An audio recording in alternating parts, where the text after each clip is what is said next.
Oh my gosh, word. There's Silver Surfer. To me, my board, speed me heavenward to that this brave mortal yet may yet be saved. Why? Why? What happened? I guess if I read it, you would know, but Jesus. Hey everyone, welcome back to Nortman Reviews, and I am so excited to finally get the chance to review and finish up the Marvel Top Cow Devil's Reign crossover. It's I'm sorry guys, I can't do it. I can't do it. I can't with the enthusiasm. Like this book is this story. It sucks.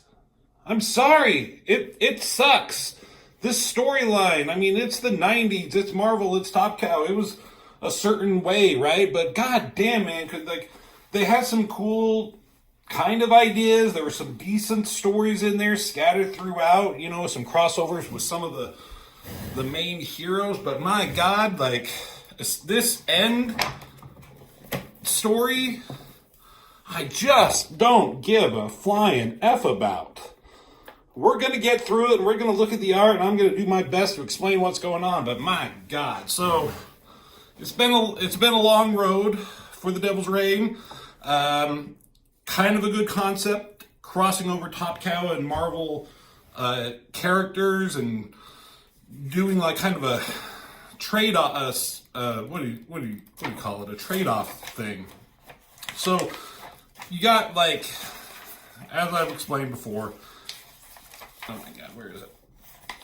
There's a prelude with Silver Surfer Witchblade, yeah, whatever. Then Weapon Zero and Silver Surfer. Whoever Weapon Zero is, I don't know. We'll talk about them. But then it gets Cyblade Ghost Rider, and then Ghost Rider to Ballistic. Okay, cool. Cyblade Ghost Rider, meh. Ghost Rider Ballistic was fun. Then it goes Ballistic, Wolverine, that was okay. Wolverine Witchblade by Michael Turner, that was really good actually. I really enjoyed that because of the art, and the story wasn't too bad. Then it goes to Witchblade Elektra, kind of meh. Chapter 7, Elektra and Cyblade was really meh. And then it's going to bookend with the Silver Surfer and Weapon Zero, right? And let's get this over with. I mean, Mephisto's going into the Top Cow universe. He wants to take over because there's no god of death or whatever you want to call it. So he thinks it'll be easy. And the good thing about this chapter is the pencils by Joe Benitez. So many inkers, right? Let's count. 1, 2, 3, 4, 5, 6, 7, 8, 9, 10 inkers. Just to get this shit out. Written by Brian Holguin. Did he write any of these others? Does it tell? No, I'm not gonna go look. So I don't know. Mephisto's fucking up shit. A hero shows up, then they're gone suddenly, and you think they could have done something cool with the finale, bringing all these heroes, bringing back Wolverine and Ballistic and Witchblade, bringing them all back. But no, they just end it with Weapon Zero and Silver Surfer. Cyblade is in it. She got captured, so she's hanging out there. She's captured. This is Heatwave. He goes back and forth between hair and no hair. And Heatwave is a villain. He got corrupted, and I don't know whoever this is. There's Mephisto. Kind of goofy looking, but whatever. There's a lot of words. There's a lot of religious overtones to this last one, and they're trying to corrupt the world, and the heroes are just trying to stop it. I do like this shot of Cyblade. I like the face and the hair done by Mr. Benitez. Bennett, I'm sorry. And then, there's these characters from Weapon Zero who suddenly show up. They were in the first chapter with Weapon Zero and Silver Surfer. Oh, yeah, let's not forget the Mark Silvestri page of Silver Surfer. That's the only thing he did in here. But whatever. These characters are here, and this guy is doing a thing, and he's supposed to be important. I don't know why, how, or care about it at all. This girl is manipulating him, I guess. I like this part of the border here, that fancy border thing here. That's kind of cool. I mean, there's a lot of detail and stuff going on, a lot of characters, so hard to draw, put in that time. So many words, a storyline is, I guess, going on. The world is full of sin. I don't know what these guys are doing. Here's Weapon Zero, and I found out, I Googled their name, and how they got their name, Weapon Zero, is that there was a poll in Top Cow years ago where they asked the readers to rank these characters before even the first issue came out. Like, they gave them like a little preview of their look and design and a little about what the characters are. And this is a true story. And they asked them to rank the characters in the team from 1 out of 10. And the result was they got a ranking of 0. No one gave a fuck about them. So they became Weapon Zero. Anyways. And in another universal way, Silver Surfer, I guess, is here. That's kind of a cool shot. This surfboard is, I don't know, and he discovers something's going on here, and there's demons and a portal and Earth. I don't know. So he has to interject. Am I skipping anything cool, art-wise, in any of these? Oh, and then there's Jesus, or not Jesus, a pope, or I don't know who this is, religious figure, and he's preaching. You know, hands, everything's well drawn. It looks good. Who's the guy in the dress? Don't know. Oh, there's another big one, just in case we needed 2 big establishing shots of this false character. So many words going on. He's preaching. He's tempting people. I don't know. It's Mephisto. That's Mephisto there. He's fucking around with people. Crack in the floor, I guess. People are screaming. He's gonna send everyone to his demon hell, I guess. Trust in me, the hour is most dire indeed. These inhuman creatures walk amongst you. Behold! Yeah. There's weapon ranking 0. 1 out of 10. I mean, what is with these characters? Who are these characters? What do they do? Anything? I mean, not every comic can be a banger, but to put this as the main team in your Marvel Top Cow crossover, you couldn't put the whole team of Cyberforce with X-Men in there, or the Avengers, or something. You put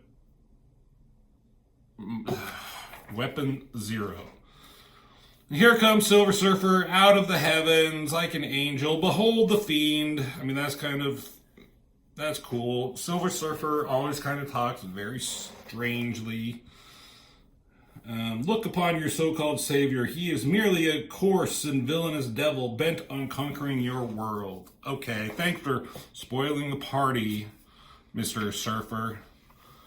Mephisto, I mean, a lot of the art is covered by all these words. Like, what is this? What is this speech going on here? There's a speech here, then another speech, followed up by a speech. There's no back and forth conversations. That's kind of a cool shot, him being attacked by these demons. And vaporizing them upside down, I guess. And Weapon Zero is here. Oh, here's the money shot.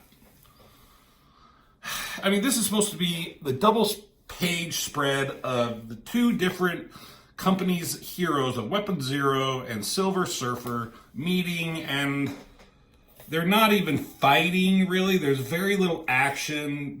I guess there's energy to it. Like, a lot is going on, but it's chaotic and hard to tell, and these little gremlins that you don't give a flying F about. Is Mephisto gonna jump in the fray? Is he gonna fight? Is he gonna do anything cool? I don't know what's going on with any of this. Oh my gosh, so many words. We're gonna look at something soon. We're gonna look at House of M and talk about, I'm gonna show you the difference between a boring ending to this big event and a really good ending. And a mediocre ending.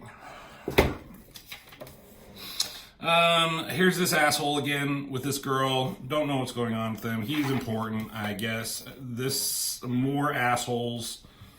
Don't know what's going on.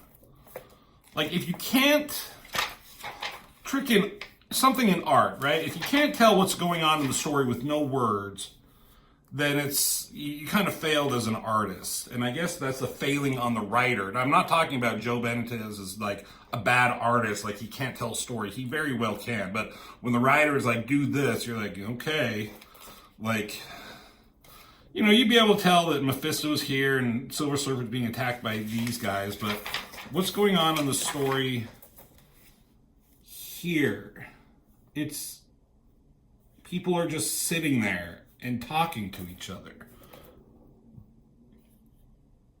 I guess he grabbed her there. They're flying. I don't know. And look, little tiny panels down here of a car driving off. Like, I bet Joe Benitez here was like, you gave me so much to do. Like, when he got the script, like, how am I supposed to draw all that in this one page? There's not even enough like space for any kind of cool hero shots. Couple here, like one there, but like we spent all this time showing this like fake savior Jesus character, but like there should be like, I mean, there's kind of something happening there, but there's nothing going on here. Nothing going on here.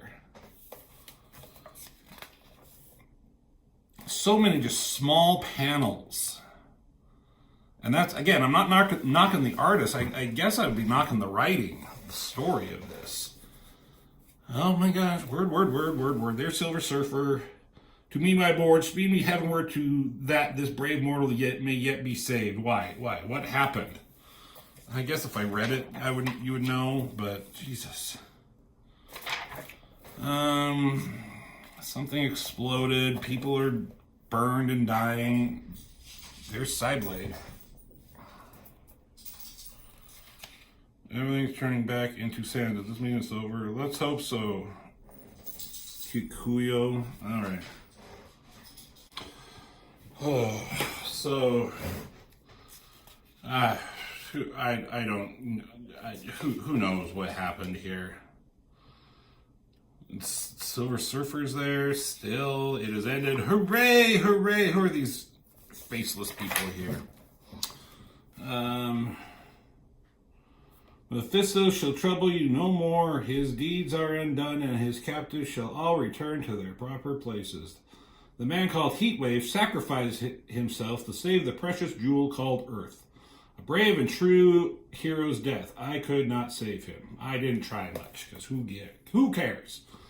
Remember the bravery, remember the price he paid before you are again tempted by offers of salvation that come too cheap.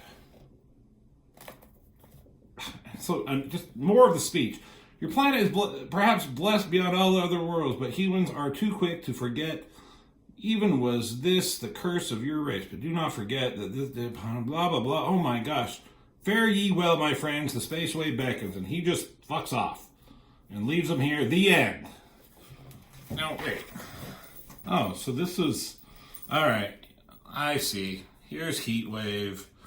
He decided that what was going on with Mephisto was bullshit, and he did something to stop it, I guess. And he killed himself, and... So, yeah. Heatwave is dead. Now, did he stay dead?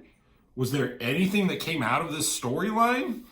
Because, again, I've said this in other videos, but I remember they wanted this to kind of be a thing where they revamped some characters. So they made Heatwave, tried to make him a villain. There's some other dipshit with some blades here, and like the opening Cyblade Ghost Rider one.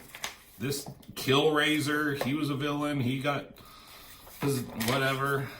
Did anything come out of that? No, it just ends. Finn. And then, oh look, Wolverine and Witchblade getting it on, an entirely different story. We'll look at that some other day. So, I mean, Top Cow, man, they do some good stuff, but they are hit and miss, in my opinion. If there was more of an example of hitting and missing, it was this. Like, what could they have done? I don't know if Darkness was out by this time. Probably not. And they just put some, like, random characters together. Even on Marvel's side. Elektra. I mean, Ghost Rider, I guess, makes sense. I don't like, we talked about this. Don't like that version of the motorcycle. You gotta put Wolverine in there. You don't want Wolverine to hang out with some cool babes like Ballistic and Witchblade. But then Elektra and Cyblade, and Witchblade, that's what we're looking for. Anyways, the end. Marvel Top Cow crossover. Thank you for watching. Let's look at something else. I'll see you in the next video.